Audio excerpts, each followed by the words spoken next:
The more years that go by, the more I realize how incredible Cannonball Adderley's playing really was. His playing was so expressive.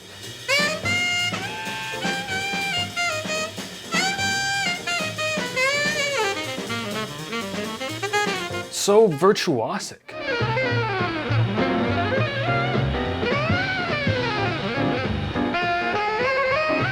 So creative.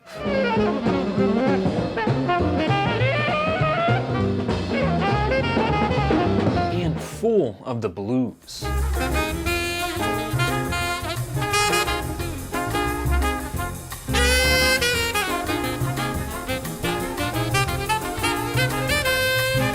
In this video, I'm going to share with you 3 excerpts that come from Cannonball Adderley solos, and then we'll marvel together at everything that makes them so good. This is all in celebration of our brand new Cannonball Adderley week at the Jazz Gym, which is where me, Chad LB, Ryan Devlin, and Cecil Alexander, 7 days a week, host live guided practice sessions on a very wide range of jazz concepts, such as melodic chromaticism and pentatonics, to studying the solo techniques of artists like Dexter Gordon and John Coltrane. All of this is completely interactive. At any point, you can type questions through the chat, talk to us through your microphone, request a one-on-one breakout room, and if you're shy, you don't even need to turn your camera or your microphone on. All the PDFs we give you are yours to keep forever. Every live session is recorded, saved, and uploaded into a catalog, in which members will have permanent access to replay at any moment, even if you had to miss the session. Each week is themed with a different jazz topic, and we are officially launching the Cannonball Adderley week starting this Monday. If you're interested in joining us at the Jazz Gym, you can find the link in the description below and use the code GYM25 for $25 off your first month. Hope to see you there. All right, so the first excerpt from Cannonball that I want to share with you comes from one of his solos that we'll be studying together at the Jazz Gym. This is him over the tune Milestones by Miles Davis, in which he quotes melodies from other tunes 4 times within the span of 30 seconds. Let's first play it, and then we'll dig deep inside and extract everything we can learn from this.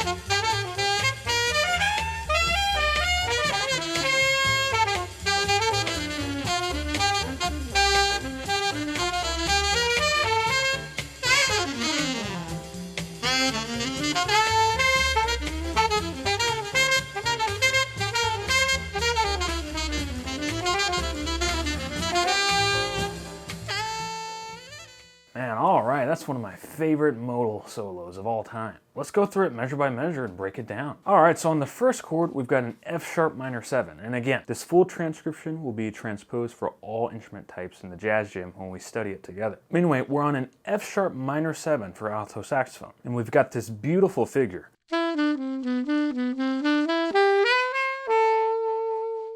If you notice, these notes would also work perfectly over an A major 7 chord.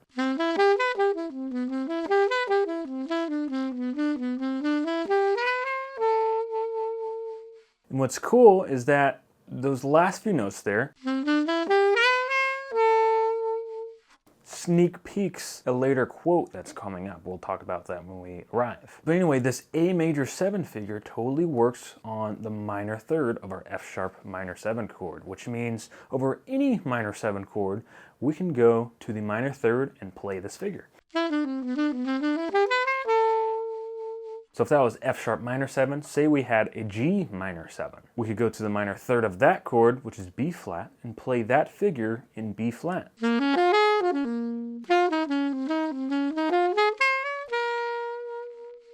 Pretty cool. All right, moving on, we have this really cool shape here. So if you look at the sheet music, there's exact rhythms that are technically what the recording played, especially when I slowed it down. But it's highly unlikely Cannonball was really thinking, all right, 1 and 2 and ready and go.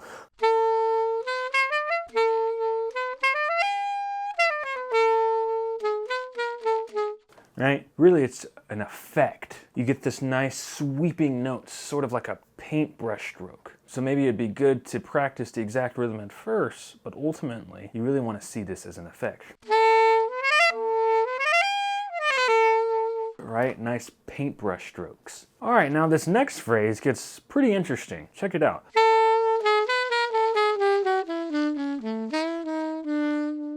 What's going on there? This is the F sharp dominant bebop scale. And then when he arrives to that A sharp, we have this. So that implied F sharp dominant 7 ends up resolving to its 1, the B minor 7.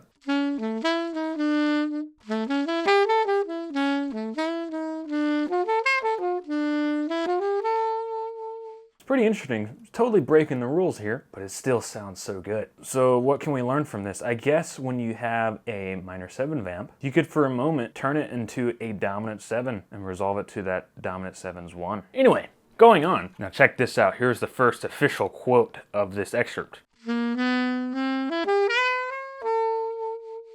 That was kind of exactly what was in that second measure there. So what he's quoting here is the melody of I Can't Get Started.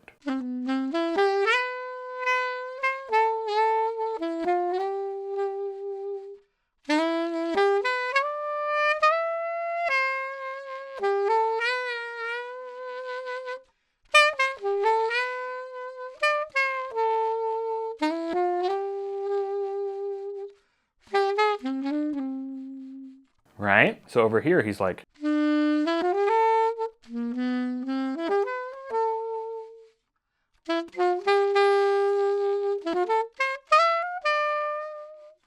Beautiful quote. Now check this out. This is really cool. This next figure is a long pickup into the destination chord, the E minor 7. So you could think of this as the E Dorian bebop scale, not the one where the passing tone is between the root and the flat 7, but the other iteration where the passing tone is actually the major 3rd. So it ends up sounding like this. And the reason why this exists is because it's a mode of the A dominant bebop scale. So it really might just be easier to think of this as an A dominant bebop scale, which would be the A Mixolydian scale with a major 7th in there. So if we're going to go with this, if we're on a 9th like we are here on a downbeat, one of the solutions that you can do, which Cecil Alexander actually brilliantly showcases in his bebop workbook, we did a whole video on that not too long ago. Check out that video if you want to dive super deeply on this. Anyway, the solution you can do is add a passing tone to the root, and boom, now you're back into the proper grid, if you will, to land on a chord tone of A7 every downbeat. So that's exactly what Cannonball Adderley does, right? From there, now we can safely just reliably play an ordinary A dominant bebop scale descending down, and that's exactly what he does. Awesome! So now we've arrived to the E minor 7, we land on its 11th, or you can also think of the A dominant 7's 1. And these chords are totally related, right? The E minor 7 is the 2 of D major, and the A7 is the 5 of D major. So really, you can play this as if it's either one of those chords, and you're going to get a variety of pretty colorful, effective sounds. Throughout this passage, it really looks like Cannonball is making use of both of these chords. So this first figure is the second quote of this excerpt.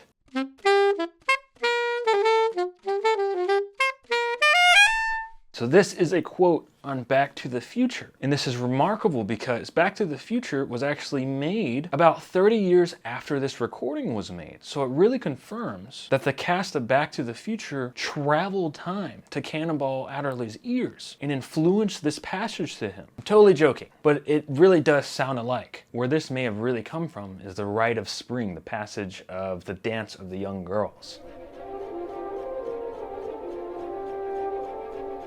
Anyway, it's a beautiful figure. Really, you're outlining an A triad. And the next chord seems to be outlining the same idea, but down a whole step. So G.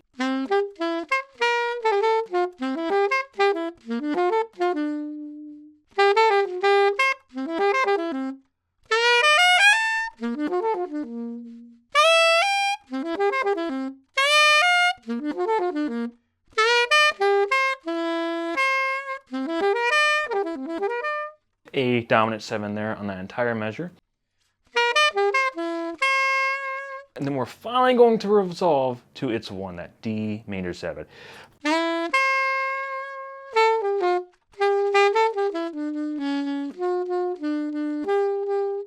So I actually wonder if that B flat was a slight error. My prediction is that Cannonball Adderley was sliding to the biz key, right? And that can sometimes be a little clumsy, especially if it's super spontaneous, right? I find that sometimes your fingers have to sort of get in position in preparation to pull that off. So I actually think he meant to play an A natural, and that biz key was supposed to be a passing tone.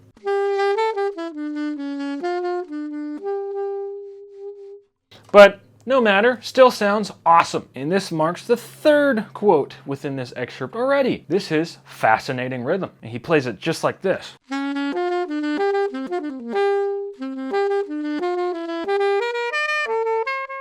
Really cool. Now we have a beautiful flurry of notes. I transcribed the exact rhythm, but I highly doubt he was actually trying to play. Right? To really play this, see this as another effect, like a stroke of the paintbrush again. I'll just make sure you could play all the notes one by one.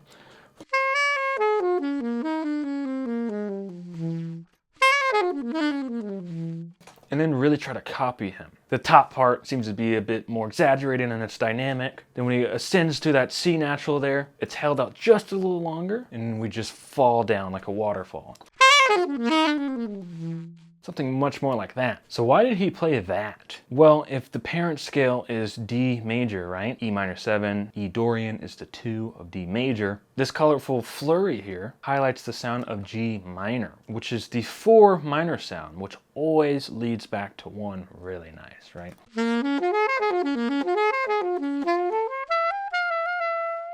And so that final note, he actually resolves back to the major 7 of that D major 7 sound. So he's really implying a lot of different harmonies here. So how can we incorporate that into our own improvisation? Okay, so if we were to have a minor vamp and we want to make some richer sounding lines by implying some cool harmonies, we can take our minor 7 chord at hand and looks like we can find the flat 3rd, which is G, and make a minor 7 chord out of it.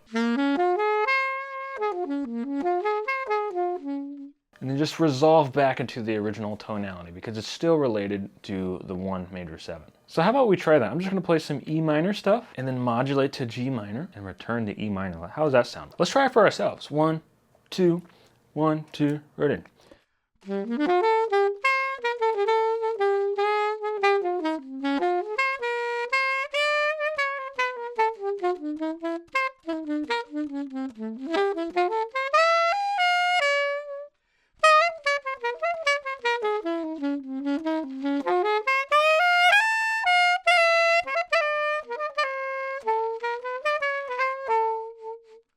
Interesting. I'll have to keep trying that on my own time. If you hear that in future solos of mine, you know where it came from. Thank you, Cannonball again. Anyway, we're gonna keep going.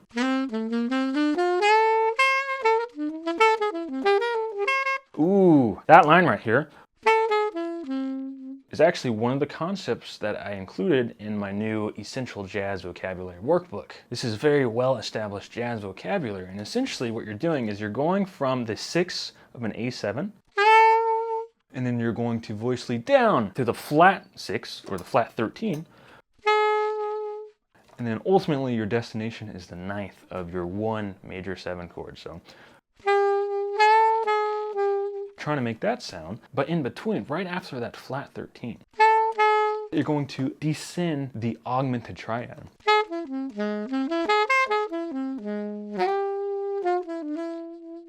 All right, so that's exactly what he does. So this would be a great short 2-5-1 in the key of D major.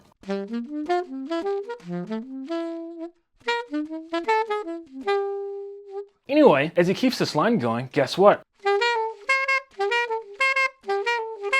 There's fascinating rhythm again, but in another key this time. And he prolongs it a little longer and makes it really obvious.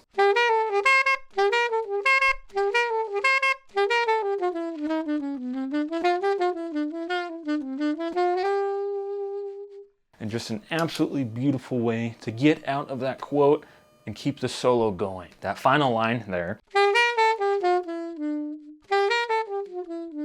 We're just outlining that sound of E Dorian or A dominant 7. And when we arrive to that C natural, this is just a 4-note chromatic enclosure around the A, which is the root of the A dominant 7, or again, the 4th of the E minor 7. And really, he's just going to do this sort of roller coaster up and down sort of effect with the scale. Absolutely amazing. I transcribed this many years ago and it's really as timeless as ever. I feel like now that I'm revisiting it, I'm learning so much more that I didn't see the first time. I wonder what I'll notice 10 years from now from this same solo. Wow, just fantastic. Let's move on to another excerpt. This one comes from his very famous solo over the tune Autumn Leaves, which is another solo that we'll be studying together at the Jazz Gym. In my opinion, this is probably the greatest solo ever taken on this tune in history. Maybe I'm biased because I'm a saxophone player. Anyway, what I love about this particular excerpt is its remarkable manipulation of time. Let's play it first, then we'll break it all down.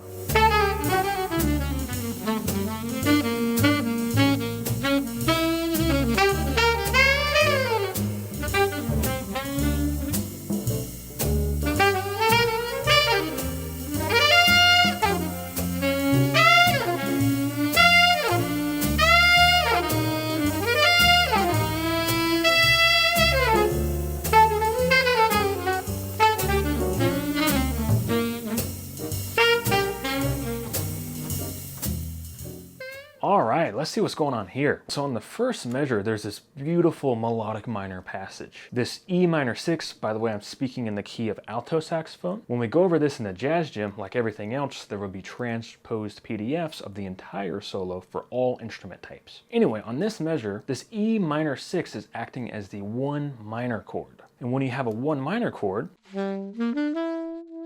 melodic minor sounds great.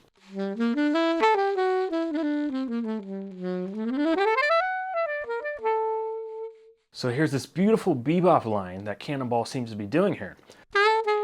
It starts on the 9th and chromatically walks down to the root. And then he's going to dip down to this 5th and jump up to the major 7th. So that major 7th and that major 6th there, this all lets us know that this is the E melodic minor. And that last 4-note cell there, we're doing a chromatic walk down from the 5th to that minor 3rd. Now these next notes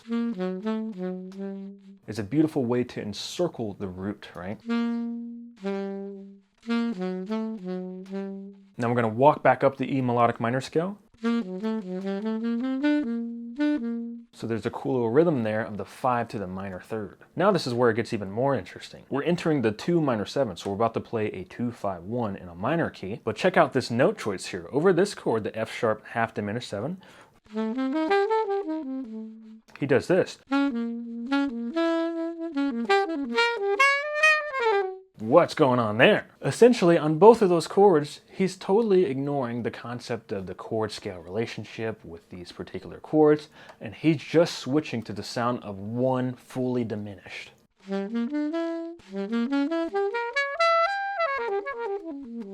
This is what we call a common tone diminished chord. This is where at least 1 note in this fully diminished chord is also found in the chord that you're inside of. So in this case, we're pretending we're still in E minor 6, but we're going to change it to E fully diminished, and the common tone is that E. Now from here, we finally return back into the sound of the written chord here. So now we're on a B7 flat 9. We're going to do this beautiful scale run from the flat 9 and run down the scale of B Phrygian dominant, which is also the 5th mode of E harmonic minor, and land on the 3rd.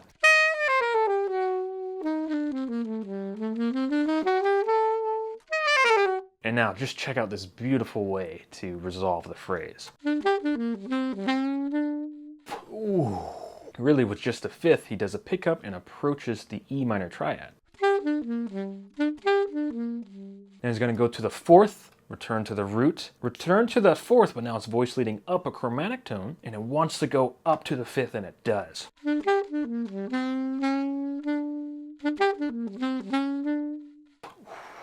Beautiful. Now this next pickup is one of the most beautiful I've ever heard. It's something you could totally hear in classical music.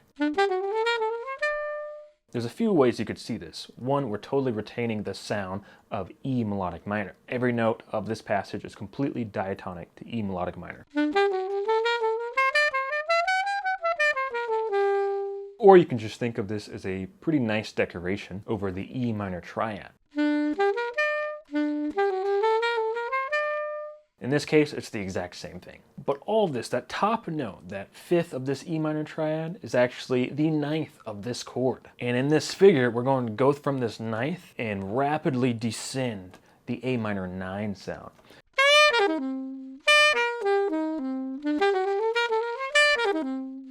Ooh. Now this next run is going to be an upper structure. It's going to be a C major 9 sound above this A minor 7. But we're going to start on that C major 9 7 first. So.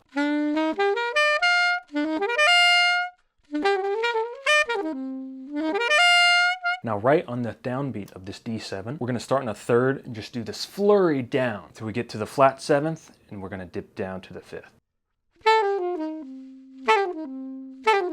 Really, we're just descending from the third, the D dominant pentatonic scale.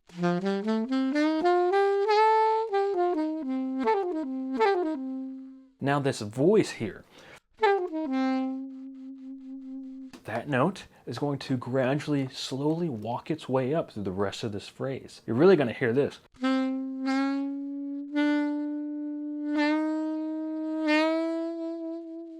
But check out how he embellishes it.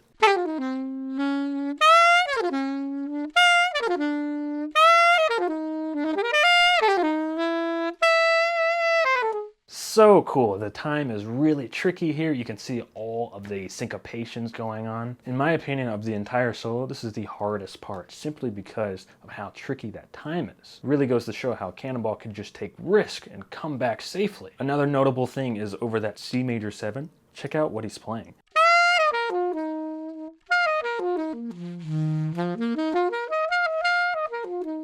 That's a D7 sus4 chord. Never really occurred to me that you could do that. What a beautiful sound that you can do over a major 7. Let's experiment with that right now.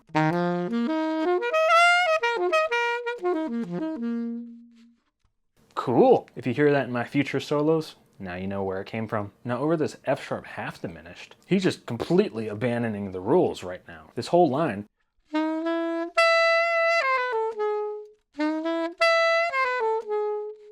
all that's implying a C sharp dominant 7 flat 9.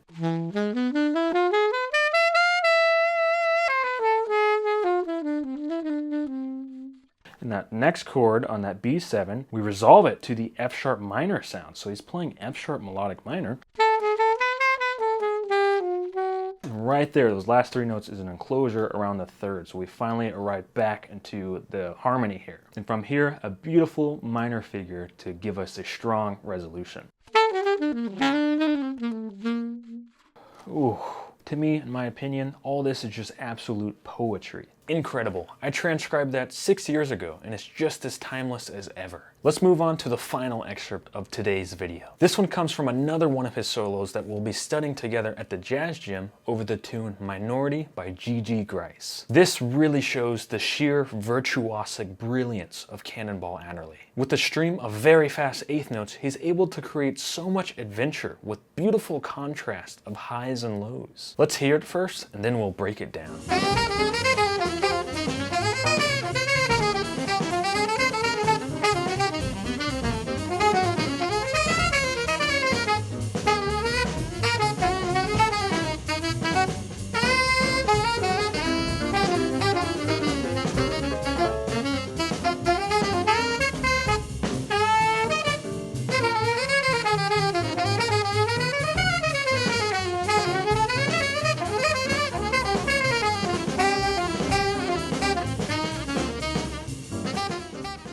Alright, so this is probably the hardest solo of all of the solos in this video. One is just really fast, it's around 260 beats per minute, so that's one thing. But if you slow it down, which we're going to do as we break this down, all the lines are absolutely beautiful lines that you could play at any tempo. This passage and really the entire solo is a beautiful demonstration of how Cannonball approached extended minor chords and 2-5-1s. So over this D minor 6, check out his line.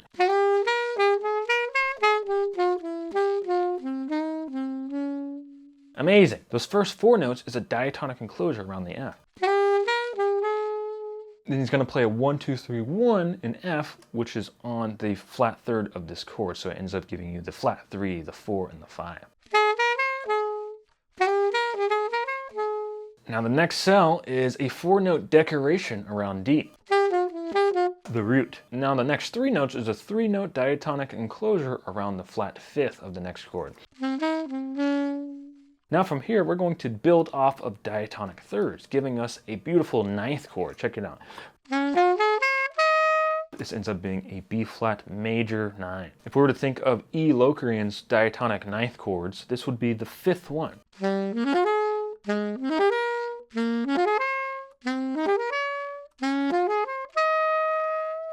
When we reach the 9th of that sound, which is also the flat 6 of this chord, we're going to chromatically walk our way back down to the flat 5th. So if we start it and end it right there. Now we're going to dip down to a D. That idea, I see that idea a couple more times within this same solo. So this is probably one of Cannonball's sort of bread and butter vocabulary that he has in his back pocket. Beautiful resolution there. Just going up and down the A phrygian dominant scale, and we ended off with an A triad, and then on that D minor 6, we land on the 9th and turn this into a 2-note enclosure around the root. Now this entire line is amazing. Right here, he's really implying an early destination of this sort of sound of D7.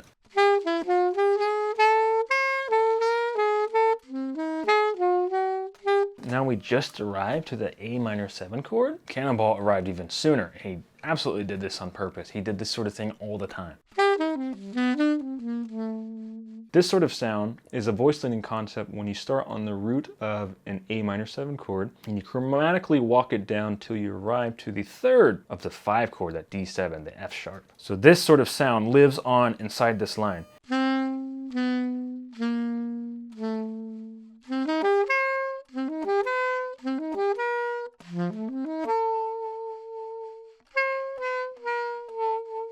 But look and listen how he cloaks it and makes it so much more fancy.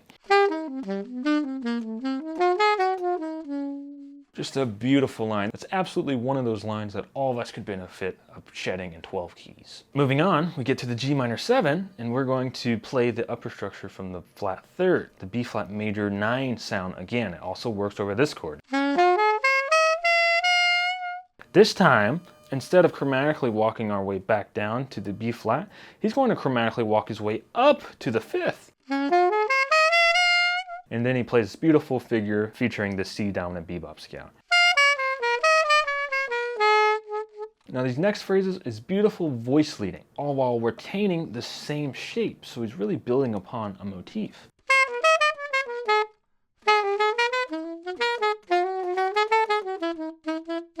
Really cool way to end that phrase. Da, da, da, da, da. I'm a horrible singer, but that rhythm really threw me off the first time I heard it. I was like, ooh, that was nice. And now check out how he sets up this next phrase.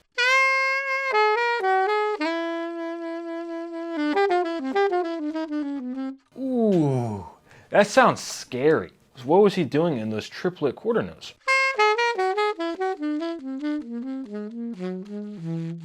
He's playing the A whole tone sound, playing it in thirds. So what a really cool way that we can learn from to set up the sound of the next chorus. Then he plays this figure. He does that 4-note chromatic enclosure again. We saw this exact same set of notes in the Milestones Solo earlier. Anyway, when we arrive to the A on this E half diminished chord, we have this cool little minor figure, this walk up.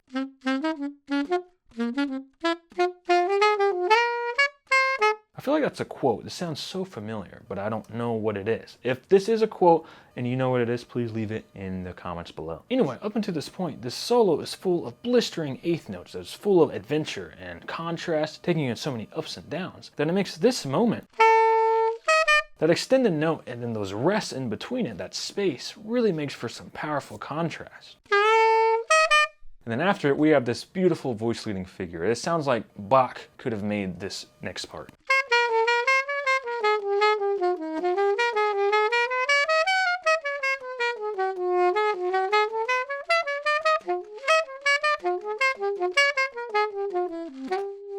Oh my gosh. It sounds really cool at tempo as well.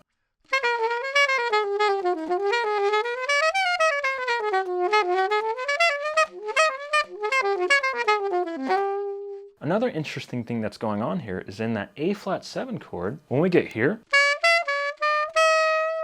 these next notes all the way to the end of the E minor 7 chord were really implying the sound of G dominant 7.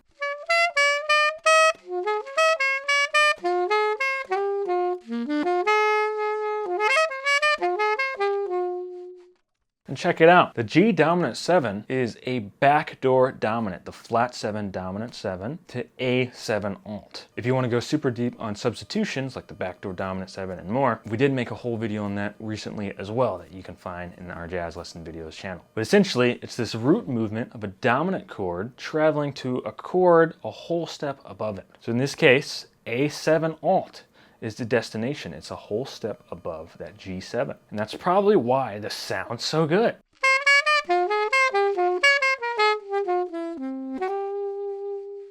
From there, we start on the flat 9 of that A7 alt and walk down the A Phrygian dominant scale. And now the way he ends this phrase is absolutely beautiful.